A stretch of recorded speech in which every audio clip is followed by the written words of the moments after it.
ये पूरा हादसा भारत भर को हिला कर रख देने वाला था। ये कोई मामूली सड़क दुर्घटना नहीं थी। ये वो त्रासदी थी जिसने पल भर में 45 भारतीयों की जिंदगियां छीन ली। और हैरान कर देने वाली बात यह कि उसी बस में सिर्फ एक शख्स जिंदा बच निकला। भारत से निकले ये सभी लोग एक ही नीयत से गए थे, अल्लाह का घर देखने, उम्रा की फरियाद लेकर। इन परिवारों का बस एक ही सपना था कि इबादत पूरी करके वापस अपने देश, अपने घर, अपनी खुशियों में लौट आएंगे। लेकिन किसे पता था कि यही सफर उनका आखिरी सफर बन जाएगा। हादसा रात के उस सन्नाटे में हुआ जब बस मक्का से मदीना की ओर बढ़ रही थी। बस में ज्यादातर लोग गहरी नींद में थे। किसी को अंदाजा भी नहीं था कि अगले कुछ ही मिनटों में उनकी जिंदगी हाथों से फिसलने वाली है। बस के अंदर बच्चों की धीमी सांसें, बुजुर्गों की थकान भरी नींद और इबादत की सुकून भरी हालत, सब कुछ चंद सेकंड में राख में बदलने वाला था। उसी बस में शोएब भी मौजूद था, एक नौजवान जिसे बाद में लोग चमत्कार का आदमी कहने लगे। लेकिन शोएब खुद कहता है कि यह कोई करिश्मा नहीं, बस इत्तेफाक था। उसका कहना है, अल्लाह ने मुझे तो बचा लिया, लेकिन मेरा पूरा परिवार चला गया। शोएब ने बताया कि हादसे से कुछ मिनट पहले उसे नींद नहीं आ रही थी, जबकि बाकी 45 मुसाफिर चैन से सो रहे थे। उसे अचानक ख्याल आया कि आगे जाकर ड्राइवर से थोड़ी बात कर लूं, शायद नींद भी खुल जाएगी और सफर भी कट जाएगा। वो चुपचाप अपनी सीट से उठा और ड्राइवर के पास जाकर बैठ गया। दोनों धीमे स्वर में बातें करते रहे। बस रात के अंधेरे को चीरते हुए अपनी रफ्तार से बढ़ रही थी। लेकिन फिर एक पल में सब कुछ बदल गया। सड़क पर डीजल से भरा एक टैंकर खड़ा था। अंधेरा इतना घना था कि ड्राइवर उसे समय पर देख ही नहीं पाया। तेज रफ्तार बस अगले ही पल जोरदार धमाके के साथ टैंकर से जा टकराई। टक्कर इतनी भीषण थी कि किसी को एक सेकंड का भी मौका नहीं मिला। शोएब और ड्राइवर दोनों जाग रहे थे और जैसे ही उन्हें महसूस हुआ कि बस में आग फैलने वाली है, उन्होंने बिना देर किए खिड़की से छलांग लगा दी। यही छलांग उनकी जिंदगियां बचा गई। लेकिन अंदर सो रहे 45 लोग कुछ समझ पाते उससे पहले ही आग ने पूरी बस को अपनी लपटों में समा लिया। शोएब रोते हुए बताता है, हमारे कूदने के कुछ ही सेकंड बाद बस धू धू कर जलने लगी। अंदर बैठे किसी को चीखने का भी मौका नहीं मिला। मैं और ड्राइवर दूर खड़े बस को जलते देखते रहे, लेकिन कुछ कर नहीं पाए। आग इतनी भयानक थी कि पास जाना भी नामुमकिन था। शोएब कहता है कि अगर वो अपनी सीट पर सोया होता तो आज वो भी इस दुनिया में नहीं होता। सबसे दर्दनाक बात यह है कि शोएब का पूरा परिवार, 18 लोग, महिलाएं, बच्चे, बुजुर्ग, सभी उसी बस में थे। वो अकेला जिंदा बचा, बाकी सब उसी रात खाक हो गए। आज शोएब सदमे में है। उसकी आंखों के सामने उसका पूरा कुनबा खत्म हो गया। सोचकर ही रूह कांप जाती है कि एक ही पल में किसी के 3-3 पीढ़ियां मिट जाएं। तेलंगाना सरकार ने मृतकों के परिवारों को मुआवजे का ऐलान तो किया है, लेकिन जो जिंदगियां चली गईं, क्या वो कभी लौट सकती हैं? मुआवजा दर्द पर मरहम तो रख सकता है, लेकिन घाव भर नहीं सकता। और अब सवाल सिर्फ हादसे का नहीं है। सवाल ये है कि क्या इन भारतीयों के शव अपने वतन लौट सकेंगे? क्या उनके परिवार वाले उन्हें अपने देश की मिट्टी में सुपुर्द खाक कर पाएंगे? दुर्भाग्य से इसका जवाब है नहीं, क्योंकि जब भी कोई भारतीय उम्रा या हज के लिए जाता है, यात्रा से पहले एक कंसेंट फॉर्म भरना पड़ता है। इस फॉर्म में साफ लिखा होता है कि सऊदी अरब में मृत्यु होने की स्थिति में दफन वहीं किया जाएगा, शव भारत नहीं भेजा जाएगा। और यह नियम हर यात्री को पहले से पता होता है। इसी वजह से आज लाख कोशिशों के बावजूद 45 भारतीयों के शव भारत नहीं लौट सकते। परिवारों में से सिर्फ 22 सदस्य सऊदी जाकर अपने लोगों को आखिरी बार देख पाएंगे और वहीं उन्हें सुपुर्द खाक किया जाएगा। आपने सुना कि कैसे 45 भारतीयों की जान एक ही पल में चली गई और कैसे शोएब नाम का एक शख्स इत्तेफाक से उस मौत की आग से बच निकला। लेकिन कहानी यहीं खत्म नहीं होती। अब बड़ा सवाल यह है, जो लोग इस दुनिया से चले गए, उनके परिवार आखिरी बार उन्हें कब और कैसे देख पाएंगे? और क्या उनके शव भारत वापस आ सकेंगे? हादसे के बाद सबसे पहला सवाल यही उठा था। परिवारों ने गुहार लगाई, नेताओं ने आवाज उठाई, तेलंगाना सरकार भी हरकत में आ गई। यहां तक कि असदुद्दीन ओवैसी ने सऊदी अरब के बड़े अधिकारियों तक बात पहुंचाई। उनका कहना था कि अगर परिवार चाहें तो शव भारत लाने की अनुमति दी जानी चाहिए। लेकिन इतनी कोशिशों के बाद भी सिर्फ एक जवाब मिला, शव वापस नहीं आ सकते। क्यों? क्योंकि यह किसी तकनीकी दिक्कत की वजह से नहीं, बल्कि सऊदी अरब के कानूनी नियमों की वजह से है।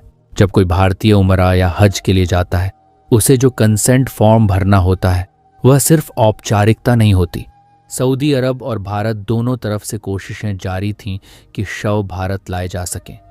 असदुद्दीन ओवैसी और कई नेताओं ने इस मांग को जोर शोर से उठाया भी, लेकिन सऊदी के सख्त नियमों की वजह से यह संभव नहीं हो सका।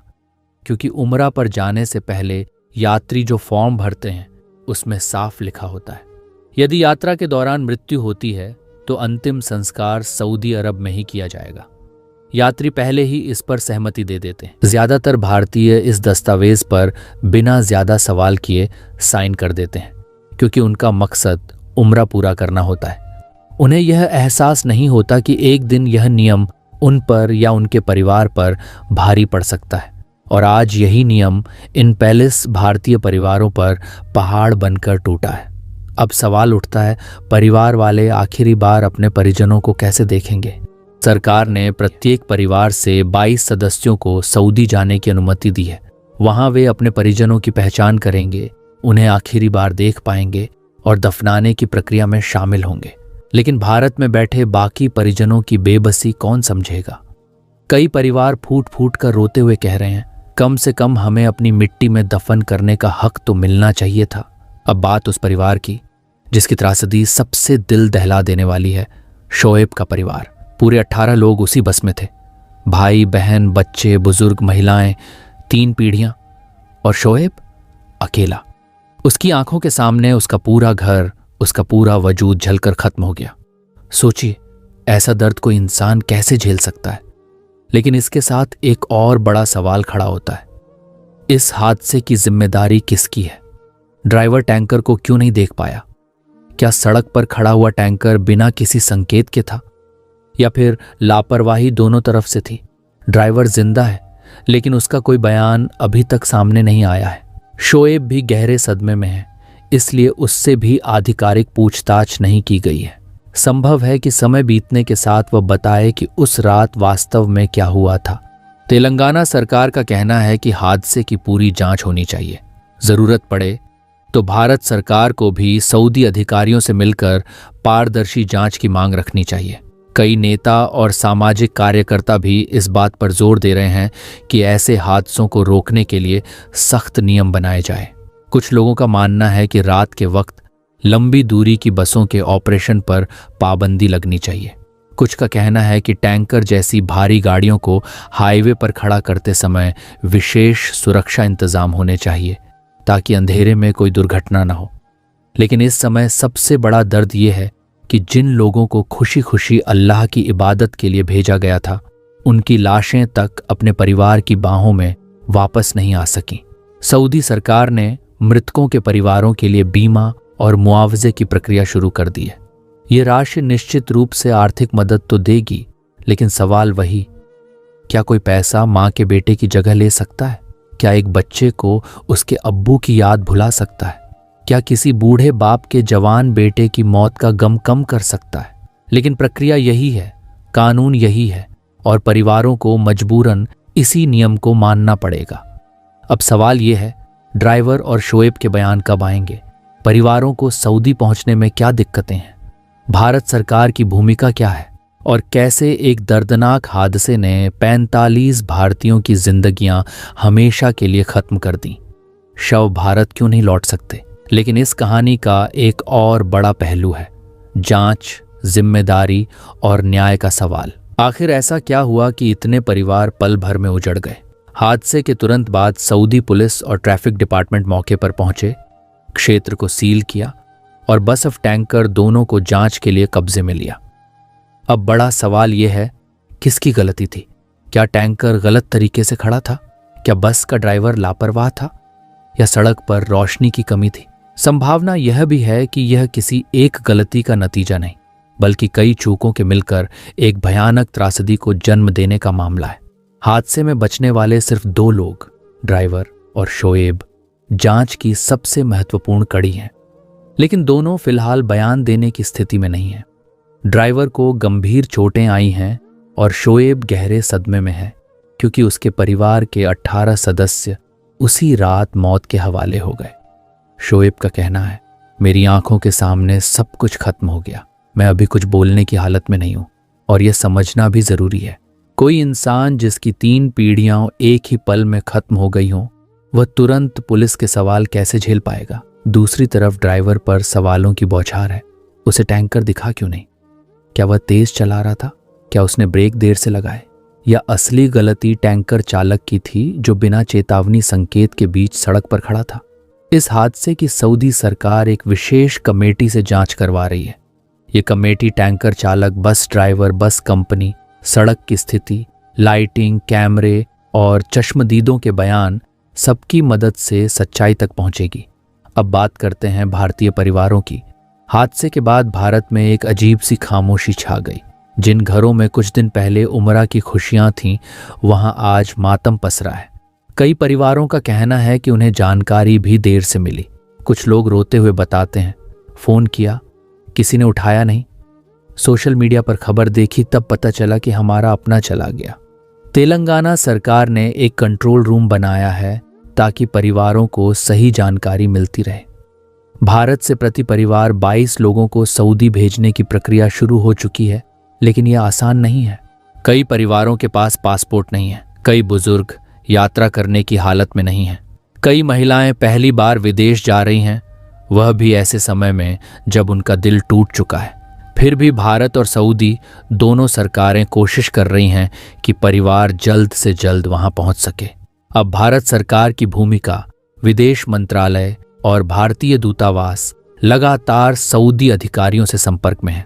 भारत ने साफ कहा है कि परिवारों को तुरंत राहत दी जाए, जांच पारदर्शी हो और जरूरत पड़े तो कानूनी सहायता भी दी जाए। लेकिन परिवारों में सबसे बड़ी निराशा यह है कि शव भारत नहीं आने वाले।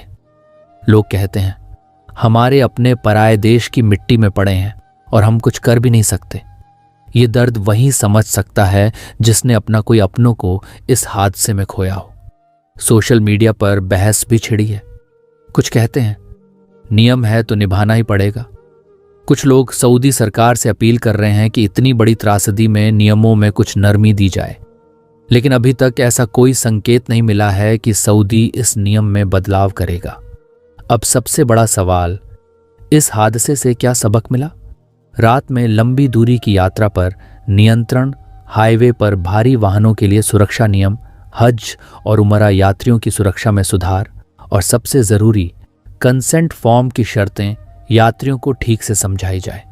क्योंकि कई लोग बस साइन कर देते हैं बिना यह सोचे कि इसका अंजाम कितना बड़ा हो सकता है। अब सभी की नजरें ड्राइवर और शोएब के बयान पर हैं। यही दोनों बताएंगे कि उस रात सच में क्या हुआ। क्या बस तेज चल रही थी? क्या टैंकर बिना लाइट के खड़ा था? या सड़क पर रोशनी की कमी थी? जब सच सामने आएगा तभी परिवारों को कुछ सुकून मिलेगा। सऊदी अरब और भारत दोनों तरफ से कोशिशें जारी थीं कि शव भारत लाए जा सकें। असदुद्दीन ओवैसी और कई नेताओं ने इस मांग को जोर शोर से उठाया भी, लेकिन सऊदी के सख्त नियमों की वजह से यह संभव नहीं हो सका। क्योंकि उमरा पर जाने से पहले यात्री जो फॉर्म भरते हैं उसमें साफ लिखा होता है, यदि यात्रा के दौरान मृत्यु होती है तो अंतिम संस्कार सऊदी अरब में ही किया जाएगा। यात्री पहले ही इस पर सहमति दे देते हैं, इसलिए बाद में कानूनी रूप से शव को वापस भेजना लगभग असंभव हो जाता है। अब बात बीमा की। सऊदी में हज और उमरा यात्रियों के लिए एक विशेष बीमा सक्रिय किया जाता है जो 30 दिनों तक लागू रहता है। किसी दुर्घटना, बीमारी या कोरोना जैसी स्थिति में इलाज का पूरा खर्च यही बीमा उठाता है। बीमा राशि करीब 22 लाख रुपए तक होती है और अगर यात्रा के दौरान मौत हो जाती है तो यही बीमा राशि परिवार को दी जाती है। इसके अलावा भारत सरकार भी अलग से 1 लाख रुपए का बीमा कवर देती है।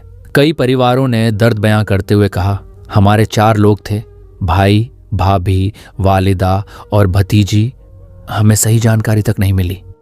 एक अन्य व्यक्ति ने कहा, हमारे परिवार के 18 लोग चले गए, बस हमें वहां जाने की अनुमति दे दी जाए ताकि कब्रिस्तान में दुआ कर सकें।